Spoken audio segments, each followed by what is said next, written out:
الحمد لله انا بقيت مدير قد الدنيا وهعمل انترفيو للموظفين الجداد. انت يا معلم، انت بتقفل الباب ليه يا معلم؟ هنقول دانس. ها هعمل ايه؟ حلو قوي السؤال ده. برافو حقيقي برافو. فاكرين في حلقه الانترفيو لما اتكلمنا عن انواع المقابلات؟ فاكيد انت مش هتعمل الانترفيو التقليدي، انت هدفك هو الاختيار الصح. ربنا لخص لنا الاختيارات اللي بنختارها في الموظف في كلمتين: القوي الامين. القوي يعني اللي عنده مقومات العمل، ودي ربنا خلاها الاول لان الامين دي حاجه افتراضيه لا تقبل التجزئه، ودي واضحه. طب ايه هو القوي؟ هتدور معايا في 4 حاجات: الكومبتنسز، السكيلز، الكواليفيكيشن، الاكسبيرينس. الكومبتنسز اللي هي الكفاءات ودي اتكلمنا فيها قبل كده. السكيلز المهارات الاساسيه اللي بتحتاجها في الشغل زي مايكروسوفت اوفيس. الاكسبيرينس خبرته فين وهل خبرته ريليفنت للوظيفه اللي هو مقدم عليها، ولازم تعرف كل وظيفه اشتغلها سابها ليه. لا ما بنفتريش على حد، لانها هتكشف لك طبعا حاجات كتيره في شخصيته. الكواليفيكيشنز داخل فيها الشهادات، اللغات، السن، الزواج، المظهر وغيرها اللي هي المواصفات اللي بتحتاجها الوظيفه. خلي بالك من ال4 حاجات اللي فاتوا دول على حسب الوظيفه.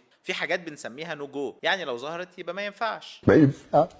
ما ينفعش. يعني مثلا واحد بياع ما ينفعش يبقى عنده مشكله في الكوميونيكيشنز ولا في الكاستمر سيرفيس. لا انا عايزك ايه تشعبولي العمليه شويه. هتقول لي اعرفها ازاي؟ هنتكلم في ده، ما تقلقش.